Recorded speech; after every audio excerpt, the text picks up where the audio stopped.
देखो जैसे ये क्वेश्चन हमें करना है, limit n tending to infinity n से लेकर 2n, और ये है nx upon x cube plus 1 dx, है ना। Limit n tending to infinity n to 2n nx upon x cube plus 1 dx। देखो ध्यान दो, अब देखो जैसे इसको x के रेस्पेक्ट में करना है इंटीग्रेट, है ना। इस पूरे टर्म को हमें x के रेस्पेक्ट में इंटीग्रेट करना है, ध्यान दो। तो देखो ध्यान दो, जैसे ये जो n है इसको हम इंटीग्रेशन के बाहर ले लेंगे। ध्यान देना, बहुत इंपॉर्टेंट सवाल है ये, ऐसे कई क्वेश्चन यहाँ पर आईआईटी ने पूछे हैं, ध्यान देना। क्योंकि हम x के रेस्पेक्ट में इंटीग्रेट कर रहे हैं, dx है, तो n को इंटीग्रेशन के बाहर ले सकते हैं। मतलब जिसके रेस्पेक्ट में कर रहे हैं इंटीग्रेट, उसके अलावा कोई और वेरिएबल आएगा तो उसको इंटीग्रेशन के बाहर निकाल देंगे, है ना। क्योंकि देखो dx है, मतलब x के अलावा कोई और टर्म आएगा तो उसे इंटीग्रेशन के बाहर निकाल देंगे। देखो ध्यान दो,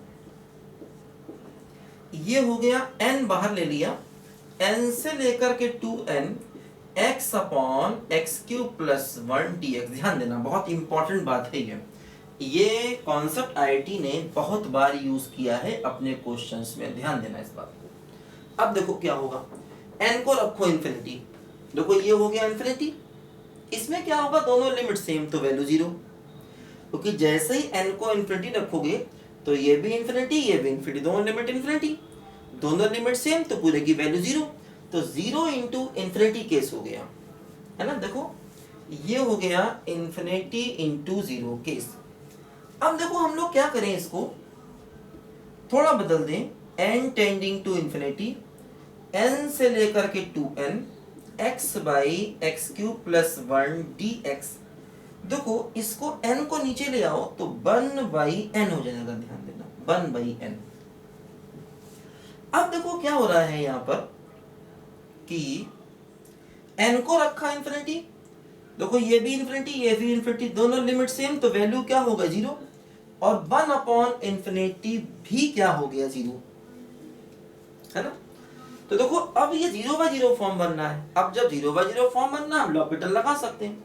अब देखो ध्यान दो, अगर लॉपिटल लगाएंगे तो यहाँ पर डिफरेंशिएशन n के रिस्पेक्ट में करेंगे, ना कि x के रिस्पेक्ट में। देखो वजह ये है, इसकी लिमिट्स n के टर्म में है, तो जिसके टर्म में लिमिट होती हैं उसी के रिस्पेक्ट में डिफरेंशिएशन होता है।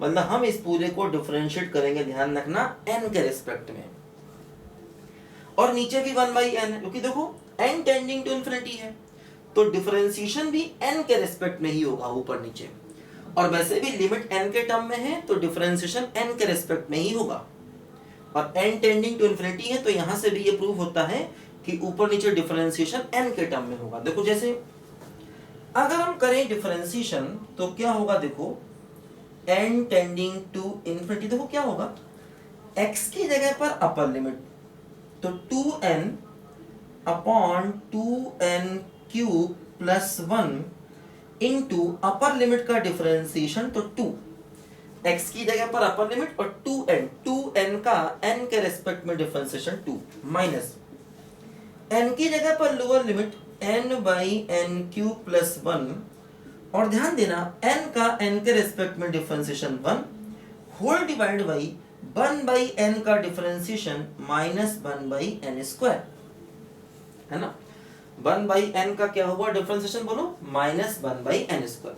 तो हमने ऊपर का किया अलग डिफरेंशिएशन, नीचे का किया अलग डिफरेंशिएशन। देखो ध्यान दो, थोड़ा सिंप्लीफाई किया जाए देखो इसको तो क्या होगा, देखो ये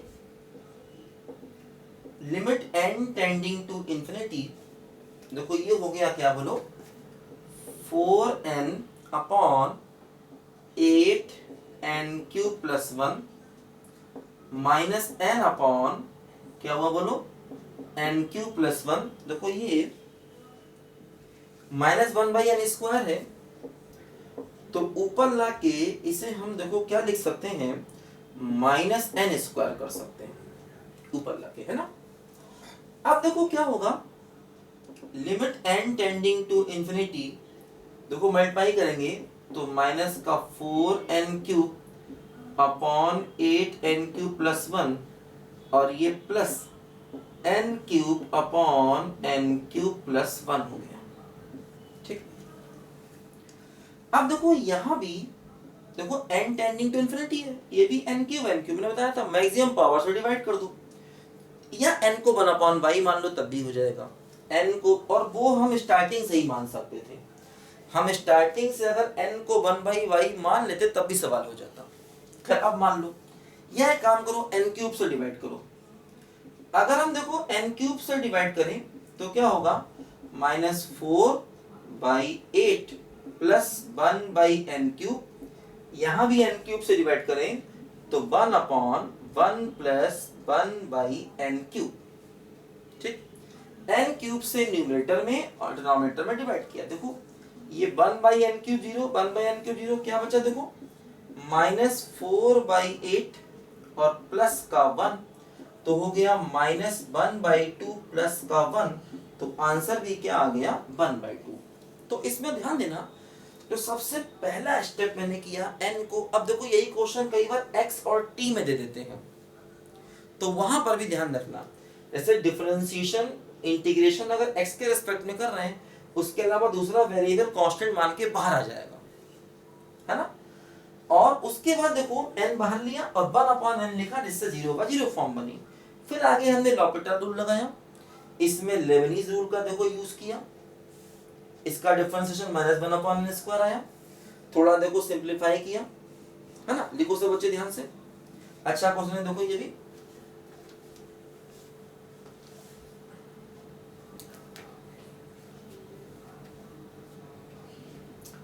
देखो ऐसा ही एक और क्वेश्चन मैं तुमको बताता हूं।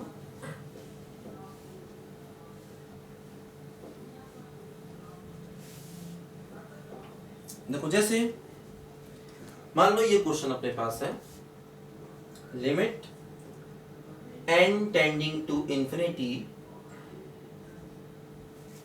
इंटीग्रेशन n से लेकर के 2n n cube x upon x की पावर 5 प्लस 1 dx। देखो उसी से मिलता जुलता क्वेश्चन है ये भी, अभी जो हम लोगों ने क्वेश्चन किया वैसा ही क्वेश्चन देखो ये भी है ना।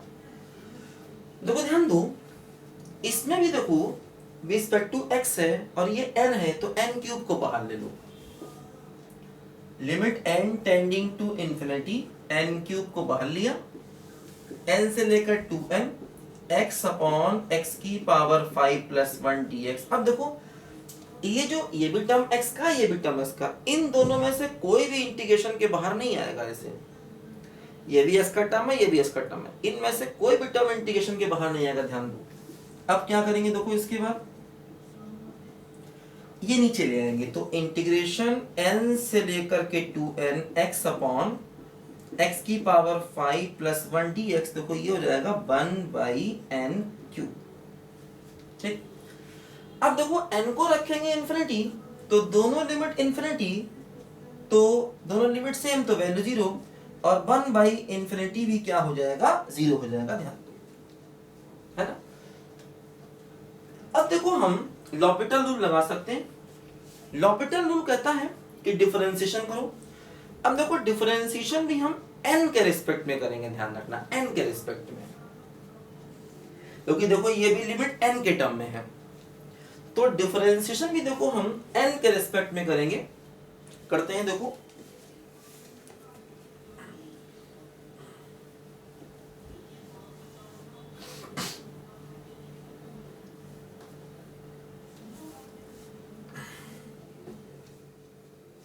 देखो क्या होगा,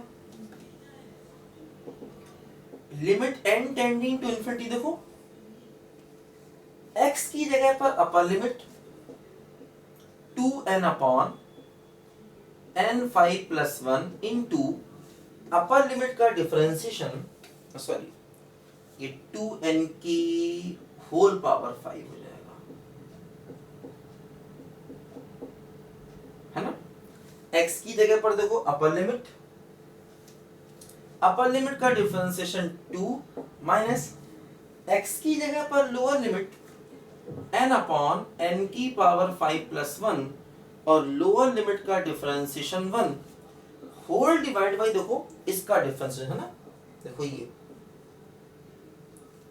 1/n³ का डिफरेंशिएशन, तो d/dn n की पावर -3 है ना। तो क्या होगा देखो, -3 n की पावर -4, तो -3/n की पावर 4। ठीक, ये हुआ देखो -3/n की पावर 4। देखो ये हो गया n टेंडिंग टू इंफिनिटी। देखो ये क्या हो गया, 4n/32n की पावर 5 + 1 -n/n की पावर 5 + 1 क्या हो गया, -n की पावर 4/3, उल्टा हो गया। ठीक, अब n की पावर 4 देखो अंदर ले लोगे तो क्या होगा, देखो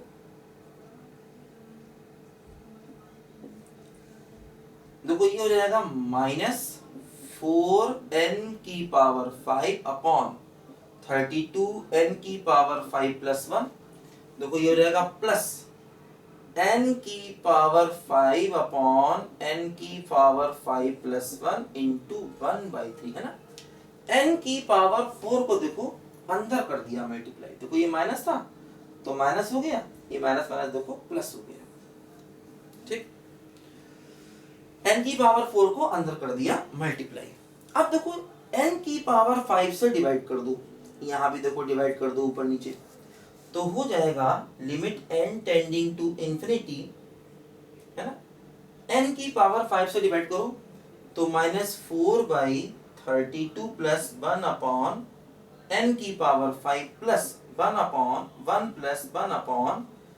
1/n की पावर 5 और इंटू 1/3। देखो क्या हुआ, अब n को रखोगे इंफिनिटी तो 1/∞ 0, 1/∞ 0, देखो ये क्या बचेगा, -4/32 + 1 और इंटू 1/3। देखो ये क्या हो गया, ये हो गया -1/8 + 1 और इंटू 1/3। देखो ये क्या हो गया, एलसीएम लो तो 7/8 × 1/3, तो आंसर क्या आ गया बोलो, 7/24। यही हमारे क्वेश्चन का फाइनल देखो आंसर है ना। तो देखो इन क्वेश्चन में ये इंपॉर्टेंट बात है कि x के अलावा जो टर्म है और उसी पर लिमिट है, जैसे x के अलावा n है तो n पर ही लिमिट है। ऐसे क्वेश्चन आईआईटी ने x और t में कई बार पूछे हैं, तो ये क्वेश्चन सारे इंपॉर्टेंट हैं, बहुत ध्यान से करना है। और वैसे भी लेबनीज रूल तो ओवरऑल बहुत इंपॉर्टेंट है, लिखो सब बच्चे ध्यान से।